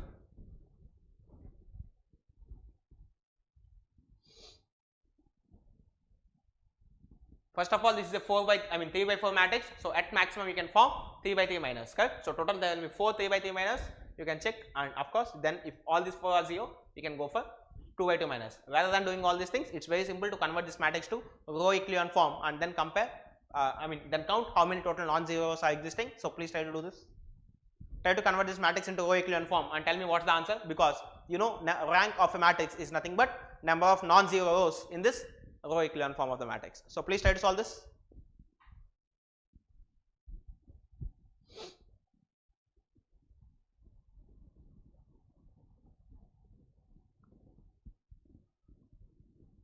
Yes, it's a simple question. So please try to solve this. A is given, then they are asking you for rank of this matrix. Option D, Maunika, 1. No, I think definitely the answer could be something more than 1, because if you take this minor, let me highlight it for you. If you take this minor 2 by 2 minor, then this 2 by 2 minor is non-zero, correct? 2 4s are 8 minus 3, this is non-zero. So minimum the rank should be 2, definitely. The answer should be something more than 1, okay? It's 2 or 3, doesn't matter. Undoubtedly it's clear, A is not the answer and D is also not the answer. B, 3, okay, let us check for this. Look, A is given as 4 2 1 3 6 3 4 7 and of course 2 1 0 1. Now Let us try to convert this into row echelon form, because finding each and every 3 by 3 minus 4 by 4 minus is really difficult for us. So let us try to convert this matrix into row echelon form. If we want to convert this matrix into row echelon form, let us make these two elements 0, and for doing that, let us apply the transformations. R2 changes to 2 R2 minus 3 R3, 3 R1, and R3 changes to 2 R3 minus R1. If you apply these transformations, then A is equivalent to, first row doesn't change, 4 2 1 3. Then second row, this element is definitely 0, because 2 times of 6 minus 3 times of 4, 12 minus 12, which is 0. Similarly, if you do for this element, 2 3s are 6 minus 6, this is also 0. 2 4s are 8 minus 3, we have a 5, and of course 2 7s are 14 minus 9, again we have a 5 here. Okay. Then R3 changes to 2 R3 minus R1. So 2 times of this 4 minus 4, 0. 2 minus 2, 0.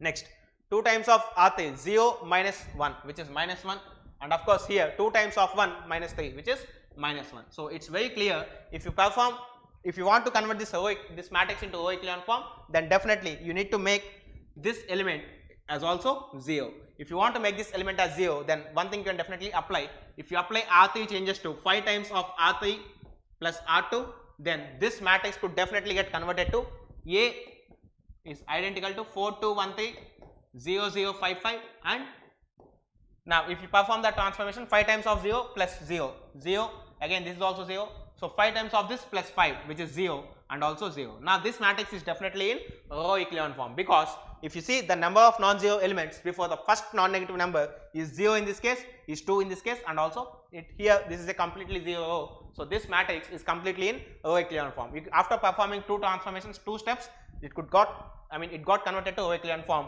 and in this row echelon form you could clearly see there are 2 rows which are non-zero, correct? So definitely the rank of this matrix is also 2. So 3 is the wrong answer, 2 is the correct answer. Okay, because checking this 3 by 3, but of course this is the easiest case. If you want, you can check 3 by 3 determinants also. You will be getting all 4 3 by 3 determinants as zeros. Okay, because if you want, I will show you that also. Look, let us first 4 2 1 3 6 3 4 7. I think these are the first 2 rows, if I am not wrong. 6 3 4 7. Okay, 2 1 0 1. 2 1 0 1. This is a 3 by 4 matrix, correct? Now if you start writing 3 by 3 minus, then definitely there will be 4 3 by 3 minus. Okay, fine. See here, 4 2 1 6 3 4 2 1 0. Let us suppose this is 1 minor. Then 4 2 3 6 3 7 2 1 1. Yes, this is 1 minor. And of course, if you talk about other minors, 2 1 3 3 4 7 1 0 1, this is 1 minor, and of course the last one other minor that you would get is 4 1 3 6 4 7 2 0 1. This is the other minor, correct?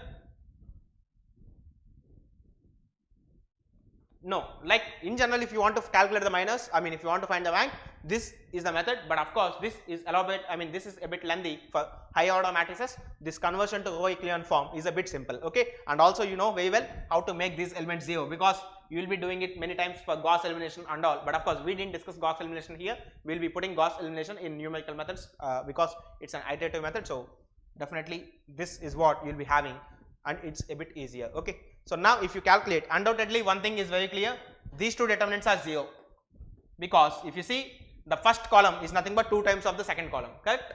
The first column is nothing but 2 times of the second column, and you know, in a determinant, if 2 columns are directly equal or proportional, then definitely their determinant is 0. So these two determinants are undoubtedly 0. If you calculate these two determinants, then definitely they could also give you 0, because if you want, you can calculate 2 times of 4 minus 1 times of 3 minus 7, which is minus 4, plus 3 times of minus 4. So if you simplify this complete expression, 2 plus 1, 3 times of 4 minus 3 times of 4, this is 0.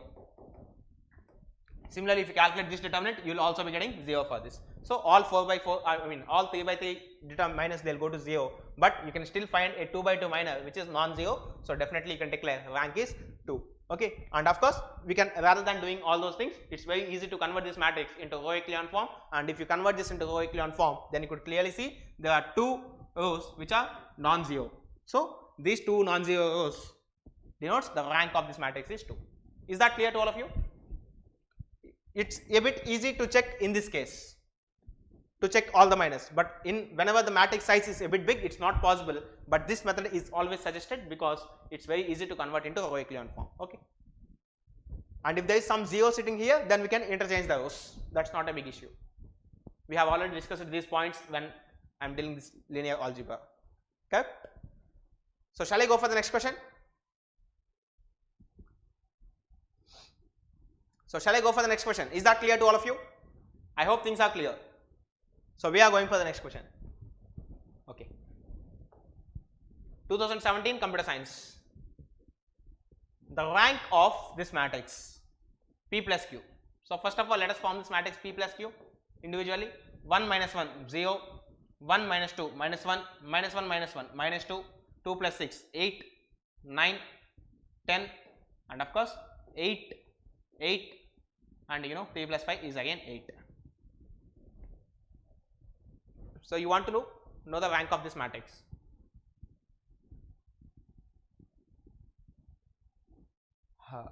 Just a second guys, is the video buffering to you?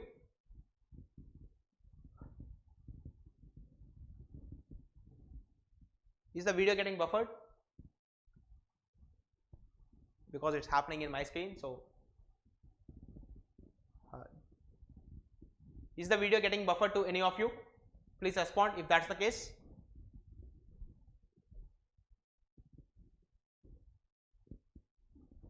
Just a second, I am not able to read your comments. No, it's fine. Then I think there is a small issue with the things. Just a second, I am not able to read your comments. It's okay, but I think many of you are telling it's 2, correct? Okay, not buffering. Okay, fine. So it's very clear. For this matrix, it's a 3 by 3 case, so it's a simple case.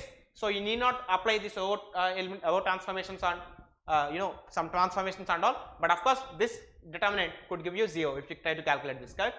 Because 0 into something which is 0 plus 1 into 64 minus 80, and of course minus 2 times of 64 minus 72. 64 minus 72. What's the value of this? What is the value of this if you try to calculate this determinant, a 3 by 3 determinant? Just a second guys, we have a little issue here. I am not able to read your comments, so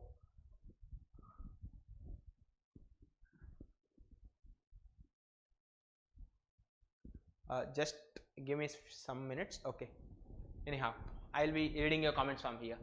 So if you try to calculate this determinant, 0 into 9 8 is 72 minus 80, which is of course 0, so plus 1 into 64 minus 80, again this is what we have, plus 2, I mean minus 2 times of 64 minus 72. So if you try to calculate this 64 minus 80 is minus 16, minus 2 times of this is nothing but 8, minus 8. So this value is 0 undoubtedly. So out of this 3 by 3 determinant, you have a 2 by 2 block which is non-zero. You can easily identify some 2 by 2 block which is non-zero. So the third order determinant is 0, but of course there exists a second order determinant which is non-zero. So the rank of this matrix P plus Q is 2.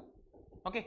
So you need to use your intuition a bit, whether you need to apply word transformations and try to convert this into row echelon form, or if it's a given simple case 3 by 3, you can directly go for the determinants, because in 3 by 3 case determinant is really easy to answer. Is that clear to all of you? Yeah, I think many of you have answered 2. That's the correct answer. So shall we go for the next question? Shall we go for the next question? Yes. So please respond. Shall we go for the next question? All of you, please type in the chat box. Yes. Okay. We'll go for the next question.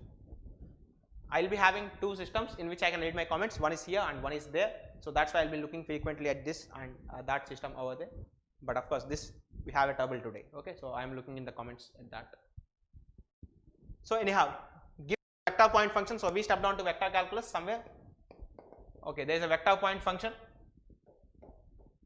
F bar is equal to unit vector in x direction into ty minus k1z plus unit vector in y direction into k2x minus 2z minus unit vector in z direction into k3y plus z. This is what you have, and they are telling you that if this is irrotational, what's the meaning of irrotational? If this vector point function is irrotational, then definitely curl of this f bar should be 0. Correct? So let us find the curl of this vector point function I, or let us write, since we are using ax, ay, az. So ax cap, ay cap, and also az cap, and dou by dou x, since we are dealing in the variables of x, y, z, dou by dou y and dou by dou z, and finally this components 3y minus k1z, k2x minus 2z, and of course minus of k3y plus z.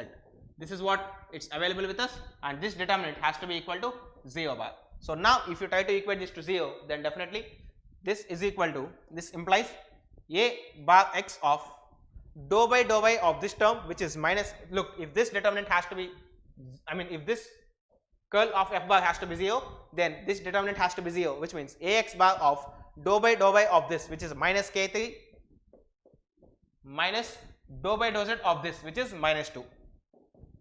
This should be equal to 0. So minus k3 plus 2 is equal to 0. So k3 value is 2, which means undoubtedly these two are wrong options, because you can see if they are asking you for k1, k2, k3 respectively, then k3 value is 2, but here you are given the option with 0.5. So these two options are definitely wrong. Now these two are definitely 2, and there is no use of checking this middle component because both these things are 3. So let us check the final component, means for getting the value of k1. So for getting the value of k1, let us find the last component. So if you find the last component, dou by dou x of this, which is k2.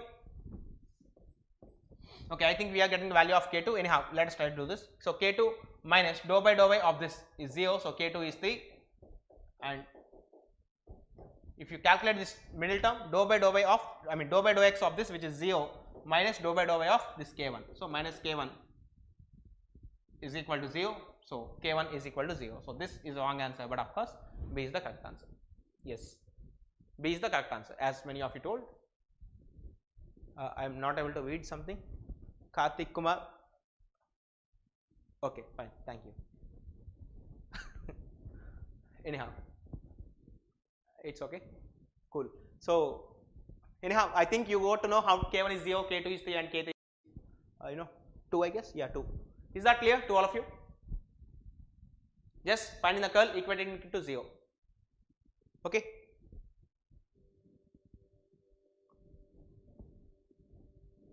So shall we go for the next question? Yes? Okay, thank you. Fine. So please try to solve this question. For an analytic function, some complex numbers we entered. So f of z, z is nothing but x plus iy, is given by some real part plus some imaginary part, v of x comma y, where u is given by, so u they are given by 3x square minus 3y square. The expression for v, considering k to be a constant. So if k is some constant, then what could be the function for v? So try to calculate. They have clearly given for an analytic function. So this function is analytic. So if this function is analytic, then definitely it should satisfy the Cauchy-Riemann equation. So if u plus, if f of z is u plus iv, then for the function to be analytic, then we have the Cauchy-Riemann equations. Dou u by dou x is equal to dou v by dou y. So if you calculate this dou u by dou x for this function, we are going to have it as 6x, and this should be equal to dou v by dou y. Now if you try to calculate, if you take this as your y, if you take this function as your v, then dou v by dou y is nothing but 6y. So there is a possibility for this function. Next, if you differentiate this function with respect to y, this will give you minus 6. So there is no possibility that whenever you differentiate this function with respect to y partially, you will be getting 6x. Next, if you differentiate this function again, there is no chance. And finally here you have a chance, you can get 6x whenever you are differentiating partially with respect to y. So the answer is something in between a and d. So let us do some other things. Dou u by dou y is equal to minus dou v by dou x. This is what we have. So dou u by dou y, which is given by the function u is 3x square minus 3y square, dou u by dou y is minus 6y. Now this should be equal to minus dou v by dou x, means if you cancel this minus signs, then 6y should be equal to dou v by dou x. Whenever you are differentiating this v partially with respect to x, partially, you should be capable of getting 6y, which is not possible in this case, but of course, only with this case. Yeah, correct. D is the correct answer. Okay. Normally there is no need of applying the Milne-Thomson method and calculating the complete function, but of course since options are given to you, you can easily calculate the things. Okay. So I hope that's fine. Can you all understand this? There is nothing difficult in this. Once ever, if you know the function is an analytic function, then definitely it should satisfy the Cauchy-Riemann equations. That's a common thing that we could know. You heard something I couldn't read. Mauli, option A is not satisfying Cauchy's first equation. Okay, it's not satisfying. 6x is equal to dou v by dou y. So whenever, correct. This is not satisfying anyhow. Correct. So by looking at this equation itself, you can tell the answer. Anyhow. Fine. So shall we go for the next part? All of you. So please respond. Shall we go for the next part? Yes. Please type in the chat box. It's so far for me, but I could still see something. Okay. Yes. D is the correct answer. Fine. We'll go for the next question. Okay. So we are going for the next question. So please try to solve this. A integral I over a counterclockwise circle C given by I is equal to, okay, they have given you some complex integration. I is equal to cyclic integral over C z square minus 1 divided by z square plus 1 e power z dz. This is the function that's available with you. Okay. And what about path? C is defined as mod z is equal to 3, which means if you are having a circle, then definitely the center is eigen and the radius is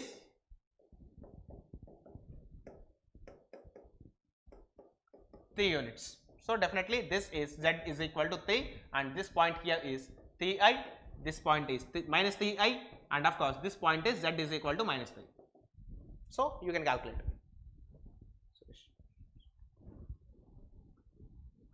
Yeah, so please try to calculate this.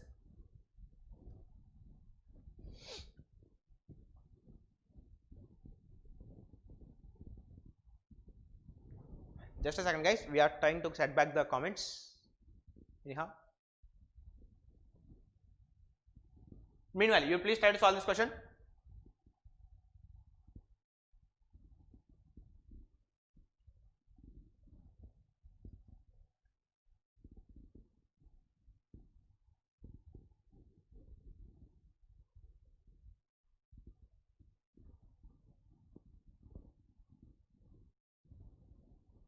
Yeah, we are having a little technical snag, but of course I think we could read the comments.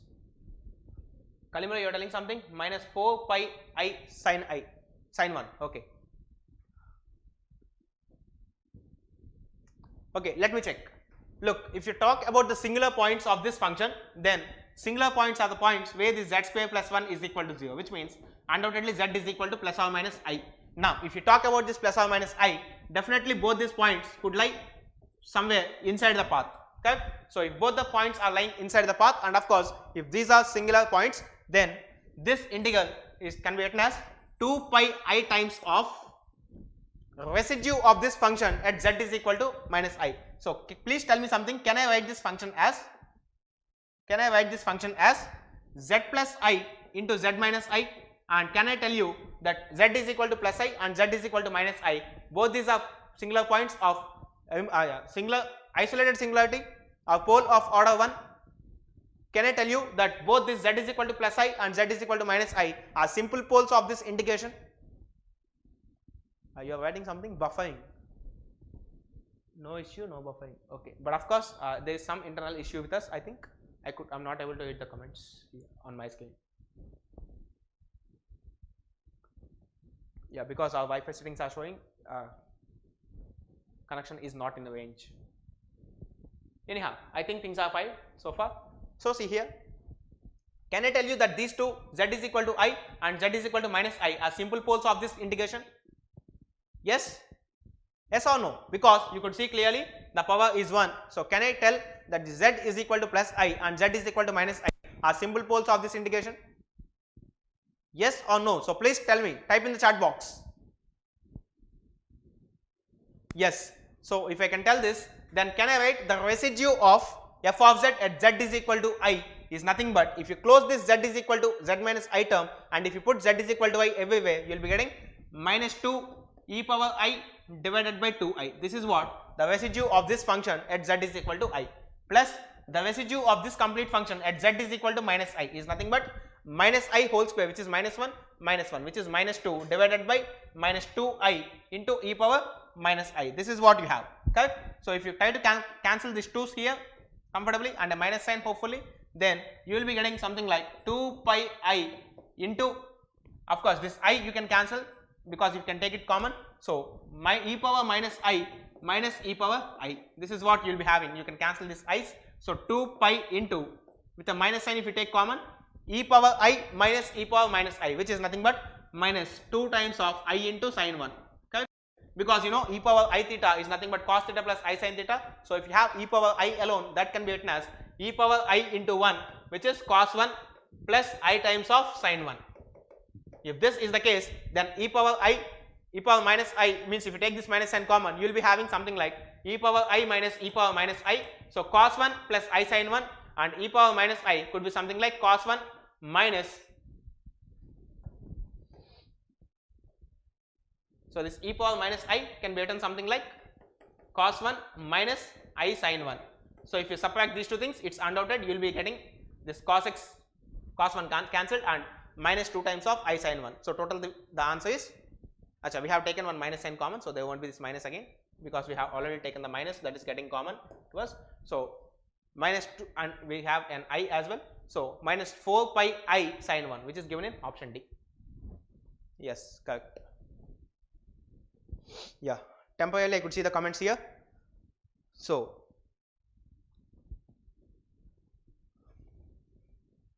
the answer is minus 4 pi I sin 1. Okay, is there any doubt at any calculation for you? You can type in the chat box if there is some difficulty for you in understanding the calculation. Look, e power I can be written as e power I into 1, and that is equal to cos 1 plus I times of sin 1. Is that clear to you? So I hope things are fine. Yes? Okay, fine. Okay Divya, so shall we go for the next question, all of you? So please respond. Shall we go for the next question? Fine, Kalimula? Okay. So we can go for the next question. 2011 mechanical. So please try to solve this. So please try to solve this question. Consider the differential equation dy by dx is equal to 1 plus y square into x. This is what it's given here. So the general solution with constant c is. So all of you please try to solve this differential equation. They have given you the differential equation dy by dx is equal to 1 plus y square into x. So they are asking you for the general solution with constant c. Any comments? Okay, please try to solve and tell me what could be the correct answer here. B, Kalimula, you are telling B is the correct answer. Okay, let me check. Mauli, B, Kalimula, D. You want to change your answer? Okay, even that's granted. Okay, so let me suppose I am striking this. Jitendra, B. Okay, anyhow, let me solve. Look, if you make a little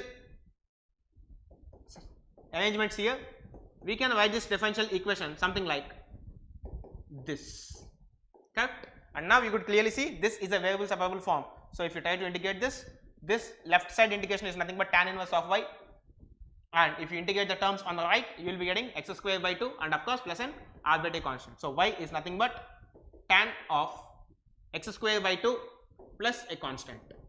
This is what we can write all the time, and of course that was given in option D. Clear? So it's not B but it's D. Yeah, D is the correct answer. Kalimula, Mauli, Jitendra, Divya, all of you have done it correct. Okay, so shall I go for the next question? Or is there any difficulty in this? It's a very simple question, just applying the variable separable form and trying to fetch out the answer. Okay, so shall we go for the next question? Yes? Okay, good. So this is the next question. Consider the differential equation something like this. GATE 2015 ECE, Electronics and Communication. So please try to solve. They are asking something about the differential equation d square x of t by dt square plus 3 times of d of x of t by dt plus 2 times of x of t is equal to 0. And of course, it's a higher order differential equation, but one thing is very fine, it's a non-homogeneous. So, the particular integral is 0. So, please try to solve. If you write the auxiliary equation, m square plus 3m plus 2 is equal to 0, for which roots are minus 1 comma minus 2. So, x of t is nothing but c1 e power minus t plus c2 e power minus 2t. So, two conditions are given to get the values of the two arbitrary constants. So, please try to substitute this and tell me what would be the answer of this x of 2. I think you could punch some keys of virtual calculator here because E is given. So, please try to solve this.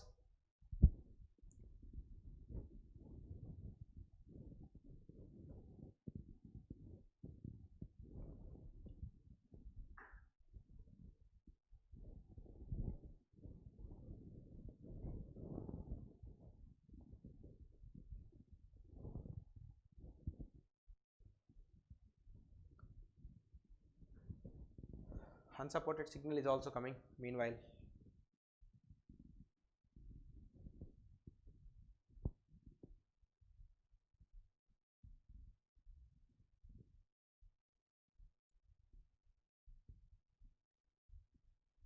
So, any answers? I am waiting for your answers.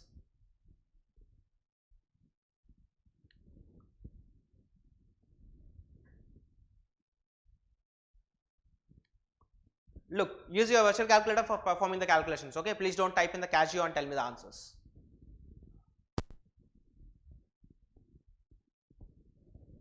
You have the solution, just you need to substitute. Anyhow, okay, I think you are taking a bit time because no one answered this. Let us take the help of the calculator. So, x of 0 is equal to 20. So, whenever you substitute in t is equal to 0, your x of t is 20. So, 20 is equal to c1 plus c2. This is clear. Next, when you substitute x is equal to 1, the value is 10 by e, means 10 by e is equal to, when you substitute t is equal to 1, c1 by e plus c2 by e square. So, if you cancel this e, because this e is 2.718 and this is non-zero, so you can cancel this. So, one thing is very clear, c1 e times of c1 plus c2 is equal to 10 times of e, and of course, c1 plus c2 is also equal to 20, this is what you know. So, if you multiply this complete equation with e, then this is what you will be having, and if you subtract, you will be getting e minus 1 times of c2 is equal to 10 times of e. So, c2 is equal to 10e divided by e minus 1, this is what we have, and if c1 plus c2 is equal to 20, then c1 is equal to 20 minus c2, so 20 minus this value is 20 minus 10 times of e divided by e minus 1, which is c1 is equal to 20 minus 10 is 10e, and of course minus 20. So, 10 times of e minus 2 divided by e minus 1. So, I think these are the values of both c1 and c2, correct? Hi Prithviraj, you know Telugu? How come you know? How come you know Telugu? Have you been in Andhra anytime? Good evening, Subodh Kumar Singh. Okay, Subodh Kumar Singh. Yeah, good evening. So, please confirm me whether these are the two values of C1 and C2 that you are getting when you solve this. You are from AP. Okay, good. Thakur Prithviraj Singh. Okay. So, I think, yeah, this could be the calculation. So, 20 times of E minus 10 times of E could give you 10 minus 20. So, let us write these values. C1 is equal to 10 times of E minus 2 divided by E minus 1, and C2 is something like 10E divided by E minus 1. Okay, 10 times of E divided by E minus 1, and they are asking for the value at x is equal to 2. Okay, so x of 2 is equal to C1 e power minus t plus C2 e power minus 2t. This is what we are looking at. So, they are asking you for x of 2, and we know the value of C1. So, 10 times of e minus 2 divided by e minus 1 into e power minus 2 plus C2, again 10e divided by e minus 1 into e power minus 2t. So, minus 4. This is what you can write. So you can take something's common. If you could take out 10 times, you can take common. This e minus 1 you can take common, e power minus 2 you can take common. So if you take common all these things, e minus 2 plus e power minus 2. This is what you will be having, correct? E minus 2 for this term and plus e power minus 2. So you can calculate this value very simply. So please try to calculate and tell me the answer.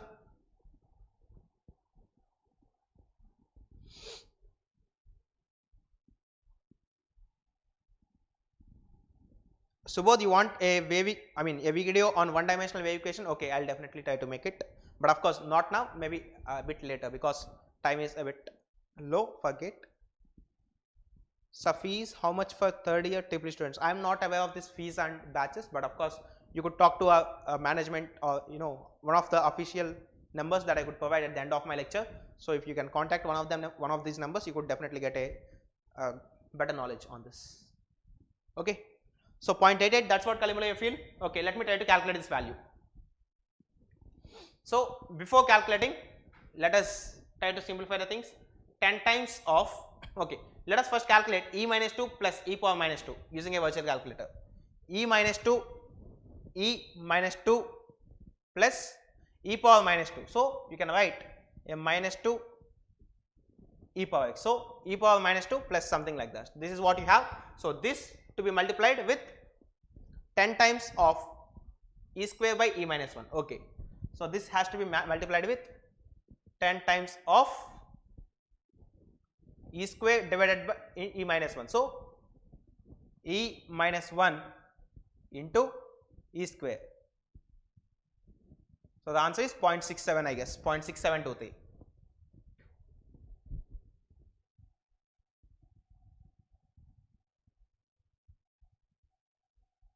Okay.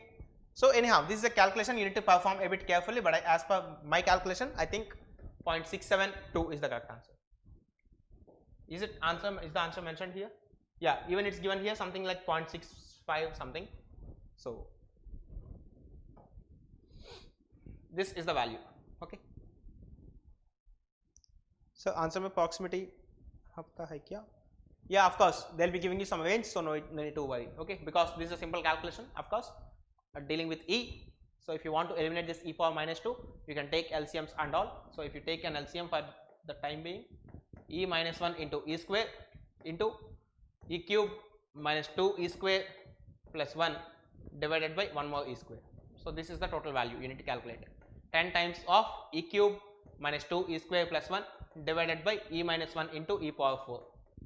This is the value you can calculate by taking e value as 2.718, but here we are using something beyond 2.718, so definitely I think values could be correct. But of course this is a calculation which you can perform using a virtual calculator, some things like this, and you can always write the answers. So shall we go for the next question? I am leaving this calculation for you because even I have done it, and as per my calculation, 0.672 could be the correct answer for this. Okay, so shall we go for the next question? Because I think there is nothing much difficulty in performing these calculations. Okay, can't able to calculate virtual gate calculator, Mauli. Yeah, as I told you, if you see, we have done one session in 5, I think in the last week. In last week we have done a session when gate schedule was released. So that session I told you how to use virtual calculator, how to use, means how to prepare for gate, how to make your preparation strategy and all. So if you would like to see that video is also available on Engineer Sub channel with the thumbnail looking like gate 2021 schedule released. So you can go for that video. Okay. Okay. So 15.81 times of e power minus 4 plus 4.41 times 4.481 times of e power minus 2. Anyhow, I am leaving this calculation for you because we are getting delayed a bit. So 2010 instrumentation. So please try to solve this question. It's a really good question. If x and y are non-zero square matrices of size n by n, if xy is equal to 0, then what could be this? One of these things should happen. What is the determinant? इतना ही दिया book में भी. कौन सा book follow करते हैं आप? कलिमुला?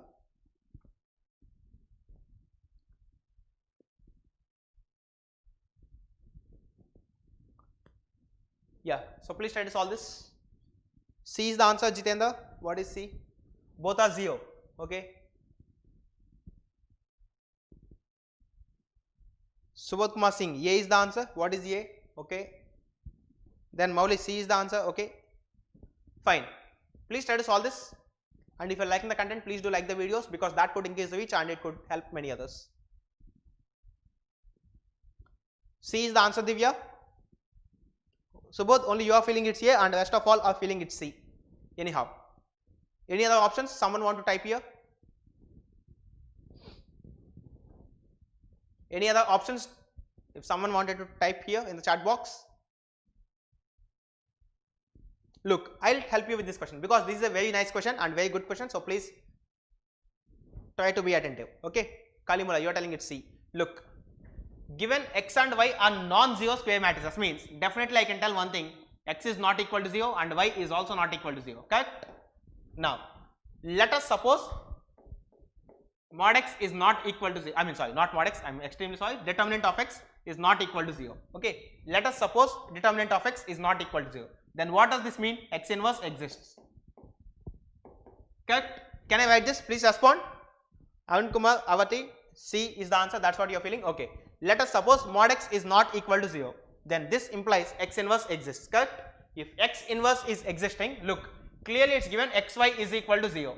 Now, if x inverse exists, in this case, let us suppose if x inverse is existing, then I can multiply this matrix on both sides with x inverse, which could again give me 0, because 0 into x inverse is 0. So, this is nothing but identity matrix, and I into y is nothing but y is equal to 0. Means if you consider this mod x, I mean sorry, extremely sorry, if you consider this determinant of x is not equal to 0, then you are getting this y is equal to 0. But in the question, it's clearly given y is a non-zero matrix. Similarly, if you consider that y is not equal to 0, then y inverse exists, and definitely you will be ending up something like x is equal to 0, which is also again a contradiction of our case. So these two things should not happen, means definitely this determinant of x has to be 0 and this determinant of y has also to be 0, means both that x and that y has to be 0, and if something is non-zero out of these two, then definitely one of these matrices x and y will go to 0. Okay.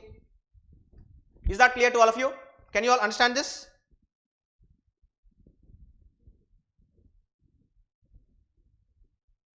Yes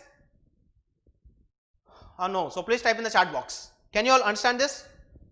If determinant of x is non-zero, then definitely x and okay. So both I am repeating it. Look, if determinant of x is non-zero, then definitely x inverse will exist, because for the inverse to exist, it should be a non-singular matrix. So if this is non-singular, then definitely x inverse exists. If x inverse is existing, then that gives a notation here, y is equal to 0. Correct? Means if x is singular, if x is non-singular, if x is non-singular, that means definitely your y has to be 0. Similarly, if y is non-singular, then definitely your x has to be 0. But both these things should not happen, because it's clearly given x and y are non-zero matrices in the question. So if you take one of these matrices to be non-singular, then definitely one of these matrices will become, the other matrix will become 0. Means if you take x as non-singular, then y becomes 0, or if you take y as non-singular, your x becomes 0. But both these things should not happen, which means your both matrices should be singular for both x and y to be non-zero. Is that clear? Look, if there is a matrix x inverse, then you can multiply this to xy product. Fine. Subodh, did you understand this? Yes? Okay. Shall we go for the next question? All of you. So please type in the chat box. Shall we go for the next question? Okay? Fine. So please try to solve this. 2016 electronics and communication again. So please try to solve this question. Consider a 2 by 2 matrix. Okay, we are considering there is one matrix, something like sigma, x, omega and sigma, okay, where x is unknown. If the eigenvalues of the matrix A are, let us suppose lambda 1 is sigma plus j times of omega and lambda 2 is sigma minus j times of omega, where j is equal to square root of minus 1 undoubtedly, then x is equal to, so what is the value of this x? Now one thing is very clear, sum of the eigenvalues should be equal to trace of the matrix. So if you sum up the eigenvalues, undoubtedly this j omega term gets cancelled and this should be equal to 2 sigma, and it's undoubted the sum of these two elements is 2 sigma, correct. So now if you calculate this lambda 1 into lambda 2, then this value is equal to sigma plus j omega into sigma minus j omega. So this is nothing but sigma square plus omega square, correct? Because if j is equal to square root of minus 1 is the notation that you are using for complex numbers, then this is sigma square plus omega square. Now if the determinant has to be sigma square plus omega square minus x times of omega is equal to sigma square plus omega square, because product of the eigenvalues is nothing but the determinant of the matrix. So the sigma square gets cancelled and this implies minus x omega is equal to omega square, and if omega gets cancelled, this x is equal to minus omega, which is in option D. Clear? It's a simple question. Just they have given you both the eigenvalues of this matrix. So depending upon the sum of the eigenvalues and product of the eigenvalues, you should be able to decide what is this x. Fine.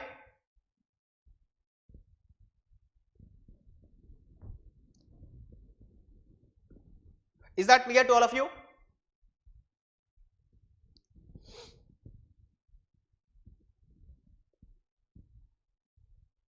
Okay. Shall we go for the next part? Is that clear to all of you?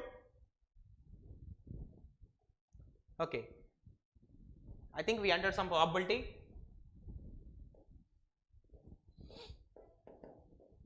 So please try to solve this. A box contains 4 white balls, this is white, and 3 red balls. Okay. In succession, 2 balls are randomly selected and removed from the box. So they are in succession. This means balls are taken one after the other. Okay. So in succession means one after the other, 2 balls are randomly selected and removed from the box. Given that the first removed ball is white, the probability that the second removed ball is red is dash. Look, there is a box and out of which there are some white balls and some red balls. So these people are picking one after the other. So when they are picking, if it is known that the first ball is white, then what's the probability that the second ball being picked is red? That's the question. So please try to solve. C is the answer, Mauli. 3 by 7. I mean, sorry, 2 by 1. That's what you're telling.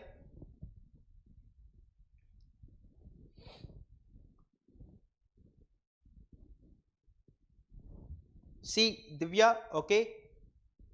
What about others? Please try to think a bit and try to solve. Look, they are asking for P of second to be red, second ball to be red, when you already know first is white. This is what they are asking for, and you can apply the conditional probability. But before doing this, you can think with your intuition and even you can answer. Look, first of all, forget about these definitions. I will try to tell you something. Please try to understand. Let us suppose there is one box. Okay. Now in this box there are 4 white balls and 3 red balls. Okay, this is also fine. Now they are taking 2 balls one after the other. Now whenever they are taking 2 balls one after the other, it's clearly given the first ball is white. It is known or given that the first ball removed is white. So first ball whatever you have taken, that is definitely white. It's already given. You know this. Now if the first ball is white, then when you are trying to pick the second ball, total how many balls will be remaining here? There will be 3 white balls and 3 red balls, correct? If you know the first ball if you picked is white, then definitely before your second pick, the number of balls in the box is something like this: 3 white balls and 3 red balls. Can you all understand this? Yes or no? So please respond. If your first ball is white, if you are taking this first ball white, then these are the contents before your second pick in the box. Can you all understand this? So please respond.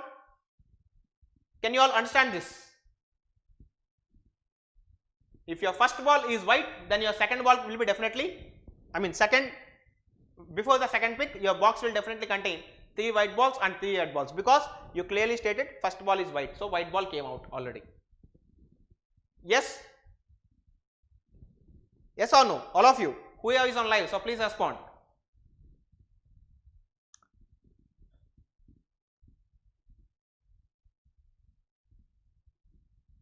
Clear?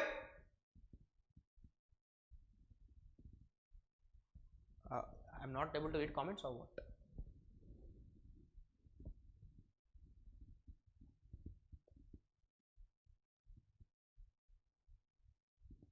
Yes? Can you all understand? Look, I am repeating. If there are 7 balls out of which 4 are white and 3 are red, and if you are telling the first ball you picked is white, then definitely these are the contents available before the second pick. Correct? Now, what is the probability of picking a red ball out of this in the second tile, which is nothing but 3 by 6. So, 1 by 2 is the answer. This is something which you can do, and you can take the answer as 1 by 2. Otherwise, you can apply the theorem of conditional probability. So, picking second ball white, second ball red, intersection first ball white,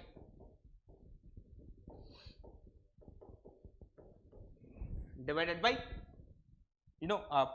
picking probability of picking first ball to be white.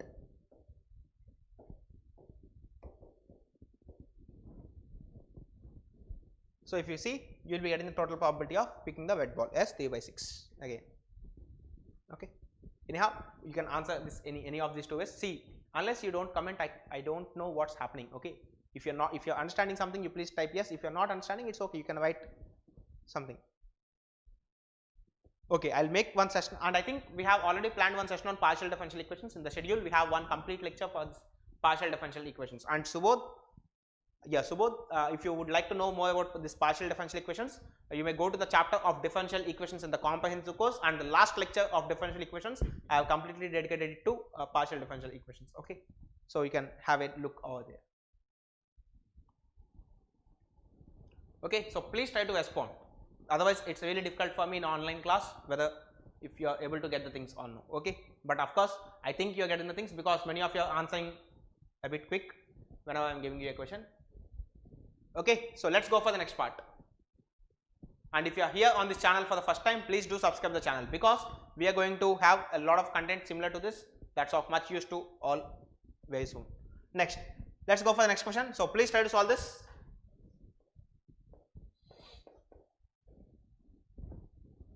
A group consists of equal number of men and women. Of this group, 20% of the men and 50% of the women are unemployed.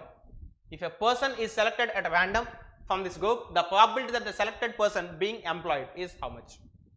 This is what they are asking you. Laplace and Fourier, yeah, we'll do. Definitely Fourier series solutions we will be trying to deal, and also Laplace transforms. Laplace equation also will be dealing in partial differential equations.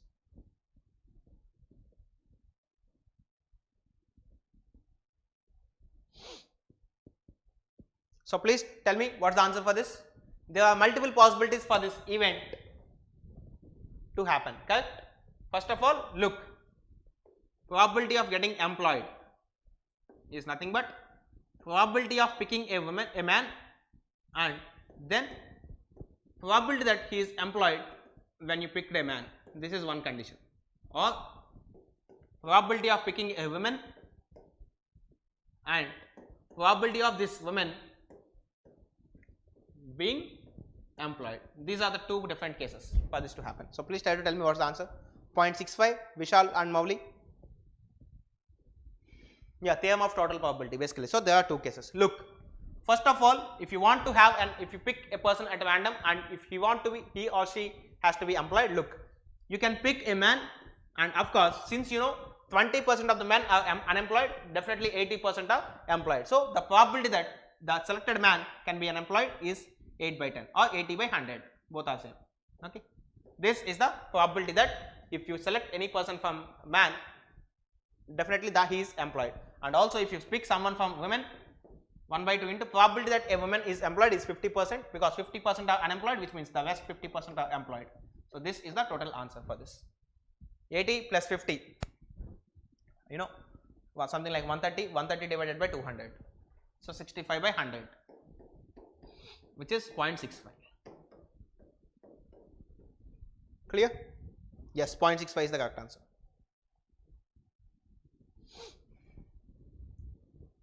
It's a quite common intuitive question, but of course still you can use the concepts of total theorem of probability and all. As I told you, whenever any event has multiple chances to or multiple possibilities to happen, we'll consider all these cases. Yeah, 0.65 is the correct answer, Kalimula. So if that's fine, we'll move for the next question. Okay, if there is any difficulty, please ask me, or else it's fine. If you don't respond anything, I assume that you're understanding everything and I'll go ahead. Okay, fine. So shall we go for the next question? Yes, Okay, let's go for the next question. Oh, I think questions are finished. Okay, fine. So anyhow, I think all of you are clear with this question. So see here. So next class we will be continuing our probability basically. So you have seen the introduction to random variables in yesterday's class.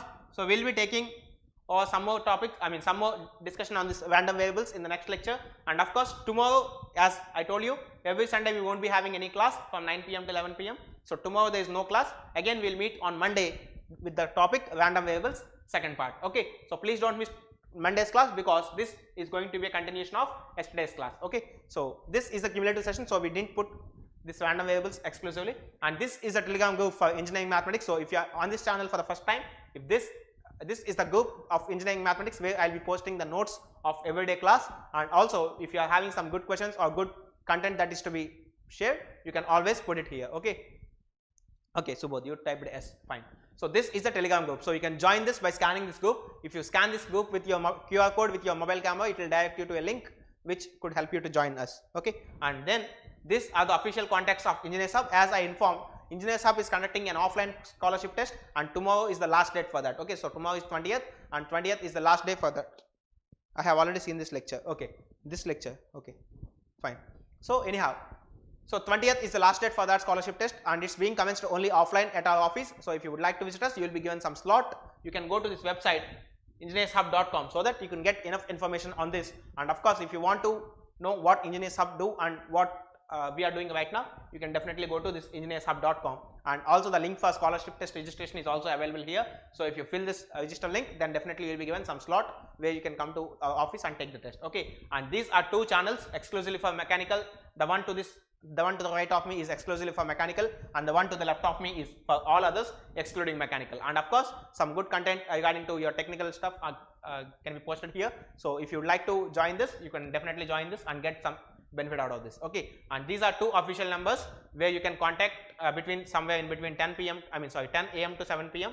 So these numbers you can contact at any point of time for any guidance related issues or some other help that you could need, or if you want to join with us, you can get the enough information. Someone is asking what's the fees for all these things and all, so definitely you can contact to any one of these numbers. Mauli, I don't know at this instant what others are going to do at this place, but of course if you would like to see us officially, we are located in Visakhapatnam, so you can come to the Daba Gardens Visakhapatnam, and of course Google Maps could direct you better to reach our office. Okay, and if you would like to see us, we are very happy to receive you, and this scholarship test is going to end tomorrow. So if you plan to come with us, and if you want regarding the fees or something is asking, definitely get some information by filling this form here, and of course by contacting some of the numbers here. Okay, so I hope things are getting fine because we finished around some 88% or 90% of the syllabus hardly. So I think things are fine here, correct?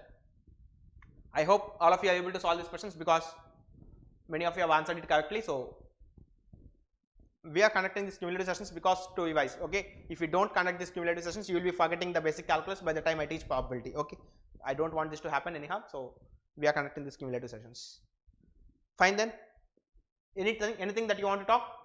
Tomorrow there is no class, as informed. We'll meet on Monday sharp at 9 PM. Okay,